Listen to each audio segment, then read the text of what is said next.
दोस्तों, मैं राकेश श्रीवास्तव आप सब लोगों का एक बार से फिर स्वागत करता हूँ। अपने आज के विषय को शुरू करने के पहले मैं आप सब लोगों से क्षमा चाहूँगा कि मैं पिछले 2 संडे को आपसे बात नहीं कर पाया। कारण क्या था कि मुझे कोविड हो गया था, इस वजह से मैं रिकॉर्डिंग नहीं कर पाया। दोस्तों, आज का जो विषय है, वो है लाइफ एंड पर्पस, जीवन और उद्देश्य। ये सब्जेक्ट, ये टॉपिक सुनने में कुछ एक स्पिरिचुअल आध्यात्मिक टाइप का लगता है, लेकिन ऐसा रहेगा नहीं, जो कि जब मैं आगे जैसे जैसे बढ़ता जाऊंगा तो आप अपने आप को उससे कोरिलेट करते जाएंगे। दोस्तों, ये विषय मुझको दिमाग में क्यों आया? ऐसा हुआ, पीछे हम सब लोगों की आदरणीय और आत्मीय चहेती लता मंगेशकर जी का निधन हुआ। उसके बाद से मैं काफी एक आध्यात्मिक या स्पिरिचुअल वे में सोचने लगा, और मैंने सोचा कि आज मैं आपसे उसी सब्जेक्ट पर, उसी विषय पर आपसे बात करूं। दोस्तों, जीवन के 2 सबसे बड़े सत्य हैं, एक जन्म और दूसरा मृत्यु। जो भी इस जमीन पे, इस दुनिया में आया है, उसको एक न एक दिन जाना है। चाहे वो हमारे इष्ट देव भगवान के अवतार रहे हों या हमारे आप जैसे साधारण आदमी। होता क्या है, हम अपने जीवन के उद्देश्य को समझ नहीं पाते। बहुत ही कम लोग होते हैं जो अपने जीवन के शुरुआती दिनों में अपने जीवन के लक्ष्य, अपने जीवन के उद्देश्य को समझ पाते हैं। जैसे लता मंगेशकर जी का उदाहरण आप ले लीजिए, आप सचिन तेंदुलकर का ले लीजिए, आप विराट कोहली का ले लीजिए, आप नीरज चोपड़ा का ले लीजिए। इन लोगों को अपने जीवन का उद्देश्य, उनके जीवन के शुरुआती दौर में ही पता चल गया था और उस पर उन्होंने काम किया, और आज हम सब लोगों के वो चहेते।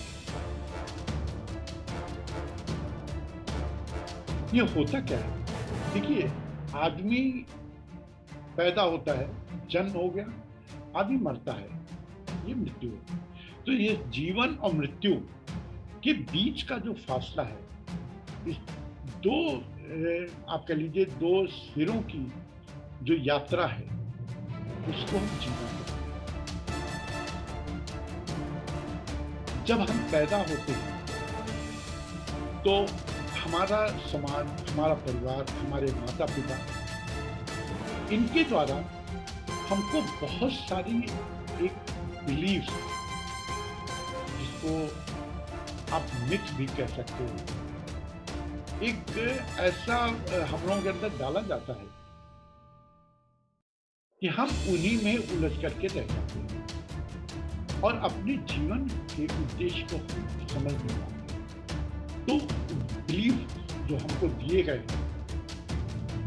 बचपन से, कहा जाता है कि आदमी जब 3 साल के आगे बढ़ता है तो वो अपना जो सराउंडिंग है, पहले तो माता पिता है, फिर रिश्तेदार, फिर दोस्त, फिर कॉलेज, फिर समाज, इनसे वो सीखता जाता है। जो वो सीखता है और जिनसे वो सीखता है, ये बहुत बड़ा फैक्टर होता है। जिनसे वो सीखता है, तो जिनसे सीखते हैं उनकी भी एक अपनी लिमिटेशन है, क्योंकि उन्होंने अपने एनवायरनमेंट से किया। तो ये जो बिलीफ्स है, ये generation to generation pass on होते जा रहे हैं। बचपन में कहा जाता है, पढ़ोगे लिखोगे तो बनोगे नवाब, खेलोगे कूदोगे तो होगे खराब। क्या ये कहावत आज के समय में सही है, चरित्रार्थ है? ज़्यादातर आप में से लोगों का जवाब होगा नहीं। आज खेलने वाले जितना कमा रहे हैं पढ़ लिख करके आईआईएम से एमबीए करके वो उतना नहीं कमा पा रहे हैं। आप धोनी का उदाहरण लीजिए, एक लोअर मिडिल क्लास का बच्चा जब वो पैदा हुआ तो क्या उसने कभी सोचा था या उनके माँ बाप ने कभी सोचा था? आप सब लोगों ने धोनी की वो पिक्चर देखी हुई है एमएसटी। उसके पिताजी उसको हमेशा इंसिस्ट करते थे कि तुम पढ़ो पढ़ो पढ़ो, तुमको नौकरी लगा देंगे, ये करवा देंगे, वो करवा देंगे। लेकिन उसने अपने जीवन के उद्देश्य को समझ लिया, वो अपने पे ही लगा रहा और को वो सिखाता रहा, बताता रहा। और आज वो क्या है हम सकते हैं। तो इस मिथ को तोड़ा गया। उसी तरह से एक मिथ जो हम लोगों के अंदर ठूस के डाला गया है, पैसे वाले बुरे हुए। हर बड़े आदमी की जड़ में बुराइयां हैं। आदमी सही तरीके से पैसे नहीं कमा सकता, रोटी खा सकता, उतना ही पैर फैलाओ जितनी चादर हो, क्यों भाई? इन्हीं सब बिलीफ्स ने हमारे दिमाग को एकदम बंद कर दिया है। हम उसके आगे सोच भी नहीं पाते। आप एक बार सोच के देखिए कि आपके अंदर वो क्या क्या गलत बिलीफ्स पड़े हुए हैं। आपको मालूम है वर्ल्ड के जितने भी नामी गिरामी बिलियनर ट्रिलियनर हैं, उसमें से ज्यादातर स्कूल ड्रॉप आउट है। ज्यादातर स्कूल ड्रॉप आउट है। और जो पढ़ने में तेज है, जो जब आप पढ़ते रहे हैं, जैसे मैं अपनी टाइम में, आज वो टॉपर्स एक मीडियाकर लाइफ होता क्या है? भाई आप पढ़ो पढ़ो पढ़ो, दिमाग में डाल दिया गया, आप पढ़ते रहे। कभी हम उन्होंने ये पलट के नहीं पूछा कि पढ़ करके क्या होगा। अगर किसी ने पूछा भी तो है, अच्छी नंबर आएंगे, अच्छी जगह एडमिशन होगा, अच्छी एजुकेशन होगी, उसके बाद क्या होगा? अच्छी जगह नौकरी लग जाएगी, अच्छी नौकरी होगी, नौकरी से क्या होगा? भाई आपने बंगला खरीद लिया, गाड़ी खरीद। हमारी आपकी सबकी सोच अपने तक ही सीमित है। और जिन्होंने इस समाज को, इस अपने देश या अपने आप कह लीजिए कि विश्व को प्रभावित किया, उन्होंने कभी अपने बारे में नहीं सोचा। महेंद्र सिंह धोनी ने कभी भी अपने बारे में नहीं सोचा, उसने हमेशा देश के लिए सोचा, अपने खूब प्लेयर्स के बारे में सोचा। आप सब लोग मालूम होगा, एक बार वो कोहली खेल रहे थे 99 पे, जीतने के लिए 1 रन बनाना, 4-5 रन बनाना। धोनी ने उस ओवर की सारी गेंदें स्ट्रेट बैट से खेली, एक भी रन नहीं बना। धोनी चाहता तो एक 6 मार करके मैच जिता देना, नहीं, उसका पर्पज मैच जिताना या अपने लिए रन बनाना नहीं था। उसका पर्पज था कि कोहली की सेंचुरी हो। नेक्स्ट ओवर में कोहली ने 1 रन लेकर के सेंचुरी बना दी, उसके बाद भारत जीत गया। ये तो एक उदाहरण। दूसरा उदाहरण अभी का देखिए, आईपीएल का। आईपीएल में जब रिटेंशन होने लगा तो चेन्नई सुपर किंग के जो ओनर्स थे, उनको धोनी ने कहा कि भाई आप मुझको, मेरे जैसे को ज्यादा पैसे मत दीजिए, आप नए प्लेयर्स को प्रमोट करिए, उनको दीजिए। और धोनी ने अपना स्लॉट ये जडेजा के लिए और जडेजा को धोनी से ज्यादा पैसे में रिटर्न किया गया। तो ये होता है दूसरों के लिए। जब आप दूसरों के लिए सोचेंगे तब आपको ज्यादा मिलेगा। देखिए, ऊपर वाला, लोग लॉ ऑफ अट्रैक्शन या बहुत सारी चीजें कहते हैं, है क्या? ऊपर वाला वही उतना ही देता है जितना हम दूसरों को देते हैं। या दूसरे शब्दों से, हमसे जितने लोगों की लाइफ के ऊपर इम्पैक्ट होता है उतना ही हमको मिलता है। आप अच्छे पढ़ते हैं, सब कुछ है, आपकी अच्छी नौकरी हो गई, देन क्या है, you are focus within you. आप अपने बच्चे, अपने परिवार, अपने माता पिता, बस वहीं तक सोच रहे हैं। जो अपने बच्चे अपने तक सोचता है उसको उतना ही मिलता है। जितना आप आगे बढ़ते जाएंगे, अपने दायरे को आप बढ़ाते जाएंगे, रिटर्न उतना ही बढ़ता जाएगा। या आप खुद देख कर आप काम करिए, आपको रिटर्न बैठे बैठे कुछ नहीं मिलेगा। भगवान श्री कृष्ण ने गीता में भी करुण ये वार्ता उसके आप लॉ ऑफ अट्रैक्शन क्या है? आप जो सोचते हैं, जो आपने सोचा, you dream with the action followed by feeling. ये 3 component law of attraction: dream, action and feeling. ये 3 जब मिल जाएंगे तो ये आप मान के चलिए जो आप चाहो मिलेगा। अब ये करने में ज्यादातर लोग सपने देखते हैं, करते नहीं। तो होता क्या है, प्रोक्रेस्टिनेशन, टालना है। अब आदमी जानता है कि अगर सवेरे उठ करके हम वॉक करेंगे तो हमको हमारी सेहत के लिए अच्छा होगा, लेकिन वो एक्सरसाइज कर सकता है। एक कहावत नहीं है, काल करे तो आज कर, आज करे तो अब पल में बदले होगी कबूल करो।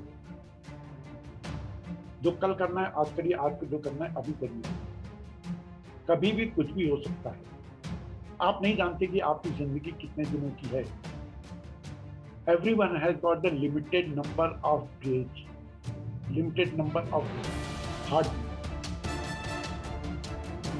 You don't know, दुनिया का बड़े से बड़ा ज्योतिषी, बड़े से बड़ा पंडित नहीं बता सकता। तो जो आपको करना है वो आपको करना है। अब आदमी के अंदर होता क्या है, अब कई लोग हमसे चीजें नहीं पता, हमसे वो नहीं। अब मैं उसका एक तरीका बताता हूँ। आप एक कागज लीजिए या डायरी लीजिए या कॉपी लीजिए। आप एक साइड में वो लिखिए जो आप कर रहे हैं, दूसरे साइड में आप वो लिखिए जो आप नहीं कर सकते। पूरा मतलब टाइम लीजिए। मैं कहता हूँ 1 दिन, 2 दिन, 3 दिन, जितने भी टाइम लगे, आप अपने अंदर को पूरा एक खंगाल डालिए। आप क्या कर सकते हो और क्या नहीं कर सकते। जब आपकी ये लिस्ट तैयार हो जाए तो जो आप नहीं कर सकते हो उसको आप एनालाइज करो। क्यों नहीं कर सकते, क्या कारण है। जब वाकई में आपको एक ऑथेंटिक आंसर मिल जाए कि हाँ हम इस चीज को नहीं कर सकते because of this, and that reason should be genuine, आप उस पेज को लीजिए, फाड़िए और जला करके फ्लैश आउट करें। अब आइए आप जो आप कर सकते हो। अब आप एक एक पॉइंट को लेकर के उसका एक्शन प्लान बनाइए। तो आप अपने जब आप एक्शन प्लान बनाएं तो पूरे दिन का आप रखें। और आपने कहा कि मुझको सवेरे एक्सरसाइज हमारे पास इतने घंटे का टाइम है, इसमें हमको तैयार होना है, इसमें हमको ये करना है, हमको ऑफिस भी करना है, हमको एक्सरसाइज करने में इतना टाइम लगेगा। डू द बैक कैलकुलेशन और आप अलार्म बनाइए, लगाइए कि हमको इतने बजे उठना। जब अलार्म आपका बजे आप उठिए। शुरुआत में आपको तकलीफ होगी, लेकिन ये मान के चलिए धीरे धीरे ये आपकी हैबिट बन जाएगी, तब आपको तकलीफ होगी। एक्सरसाइज भी करिए तो ये नहीं कि आज मैं वो 5 किलोमीटर जाऊँ, नहीं, आप थोड़े थोड़े आप 100 मीटर, 500 मीटर, 1000 मीटर ऐसे आप करिए।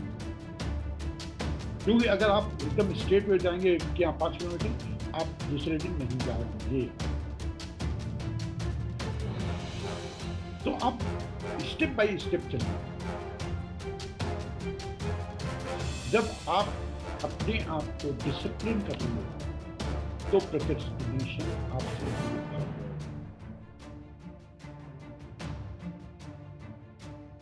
अब आते हैं कि हम अपनी सेफ्टी कैसे, हम आप सब लोग मैच्योर हैं।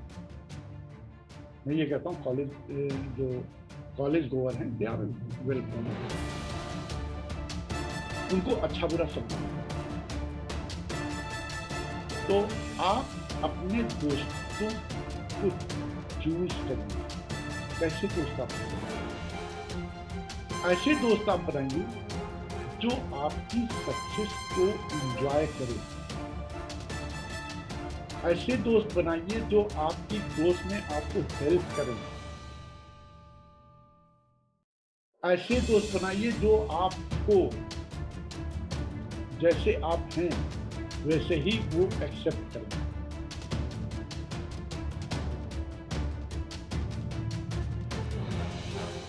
और ऐसे दोस्त बनाइए जो आपके लाइफ होंगे कि आप आगे बढ़ना चाहते हैं तो वो भी आगे बढ़ना चाहते हैं जीवन में।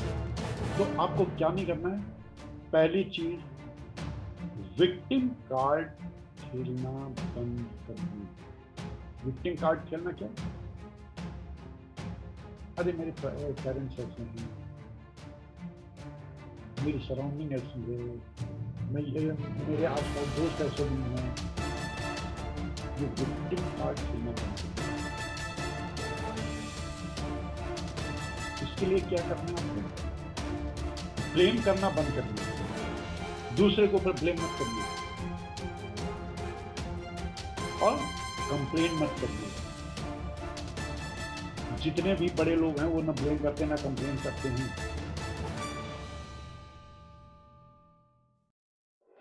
आज आप मोदी जी का उदाहरण लीजिए। जितनी गालियां मोदी जी को पड़ती हैं, जितना बुरा भला उनको कहा जाता है, क्या मोदी जी ने कभी भी पलट के उन चीजों को बोला? नहीं, वो चुपचाप अपने एक मिशन पे हैं, उसको वो करते चले जा रहे हैं, दुनिया जो भी करे। आदमी के सबसे बड़े दुश्मन हैं ये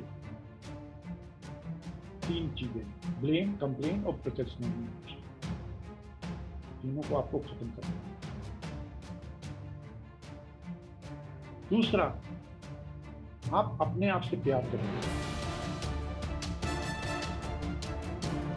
ज्यादातर लोग जो आगे नहीं बढ़ पाते हैं वो अपने आप को ही कोसते रहते हैं। मेरे अंदर ये नहीं, मेरे अंदर वो नहीं, मेरे अंदर ऐसा है, मैं वैसा हूँ, मैं वैसा हूँ, मैं ये नहीं कर सकता, मैं वो नहीं। अपने आप को ही क्रिटिसाइज किया करते हैं। आप वो बन सकते हैं। दूसरा, हर बंदे के अंदर, हर इंसान के अंदर एक न एक ऐसी स्किल है जो दूसरे किसी के अंदर नहीं है, उसको डेवलप करो। दूसरा, आप मौके ढूंढिए दूसरों की मदद करने के लिए। जब आप दूसरों की मदद करिएगा, ऊपर वाला आपकी मदद करेगा। और कभी भी किसी चीज को निगेटिव वे में मत लीजिए। कोई भी ऑब्स्टेकल है, take it as a challenge. Every adversity is a challenge. आपको मालूम है, ये कोरोना पीरियड में कितने यूनिकॉर्न बने इंडिया में? इसे रिकॉर्ड। आज इंडिया वर्ल्ड का तीसरा कंट्री है जहां पे सबसे ज्यादा यूनिकॉर्न है। हम पिछले 2020 से हम कह रहे हैं, लोगों में यूएसए और चाइना बहुत दिनों से यूनिकॉर्न पैदा कर रहे हैं, लेकिन हमारे यहाँ जो है जितने यूनिकॉर्न 3 साल बने हैं वो पहले नहीं बने थे, और आज हम वर्ल्ड के तीसरे नंबर की यूनिकॉर्न हैं। तो आप चैलेंजेस को एक्सेप्ट करिए और उससे ओवरकम करिए। दूसरा, हम सबकी आदत है, केवल मैं आप लोगों की बात नहीं करूँ, मैं अपनी भी बात करता हूँ, सब लोगों की आदत, हम कोई एक अचीवमेंट करते हैं तो उसको कभी सेलिब्रेट नहीं करते। We take it as in very ordinary.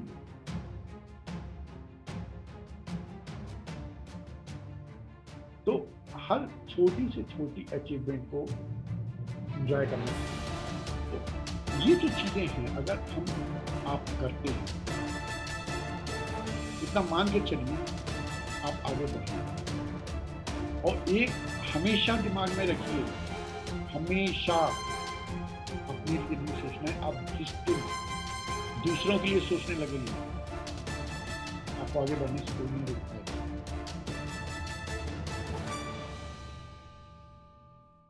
जो भी चीज आपको मिलती है, आपको क्या मिलता है जिसके आप वर्दी हैं, तो इन सब चीजों पे आप ध्यान दीजिए। आप अपने पर्पस की तरफ बढ़िए। पर्पस होता क्या है? पर्पस एक का मतलब एक ही चीज है कि आपसे कितने लोगों की जिंदगियां इफेक्ट हो रही हैं, गुड और बैड। दाऊद इब्राहिम का भी पर्पस है, हाफिज सईद का भी पर्पस है,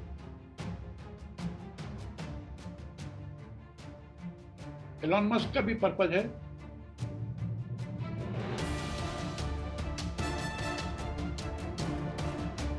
तो पर्पस हर एक का है। उसको आप बैठ कर लो, चाहे उसको हम गुड करें। आप बैड पर्पस बनाओगे, लोग जानेंगे, गालियां देंगे। आप गुड पर्पस बनाओगे तो आपके जाने के बाद लोगों के आंखों में आंसू आएंगे। आप कुछ भी कर लीजिए, अगर आपके जाने के बाद लोगों के आंखों में आंसू आए तो आप ये सोच लीजिए, आपने अरबों खरबों बना करके कमा करके आप छोड़ के जा रहे हैं। तो अपने लाइफ का पर्पस ऐसा बनाइए जो लोगों की जिंदगियों को इम्पैक्ट करे। तो दोस्तों, अब संडे को एक बार फिर कोशिश करूंगा आपके सामने आने की, और आप लोगों से रिक्वेस्ट है, प्लीज मेरे वीडियोस को देखने के लिए, उसके नोटिफिकेशन के लिए आप सब्सक्राइब करिए, लाइक करिए और शेयर करिए, जिससे मेरी ये बातें ज़्यादा से ज़्यादा लोगों तक पहुँच सके। और मेरे थंबनेल में मेरा ईमेल आईडी भी है, मेरा फ़ोन नंबर भी है। अगर आप लोग मुझको इस लायक समझते हैं कि मैं आपकी समस्याओं का समाधान कर सकूं, तो आप मुझे बेहिचक कॉल करिए। मैं अपनी तरफ से पूरी कोशिश करूंगा कि मैं आपकी मदद करके आपके जीवन को एक नए मायने दे सकूं। क्योंकि मेरा मिशन, मेरा पर्पस ज़िंदगी का यही है कि मैं जितने ज़्यादा से ज़्यादा लोगों को हेल्प करूँ, उनको ज़िंदगी के नए मायने दे सकूँ। थैंक यू दोस्तों, फिर मिलते हैं।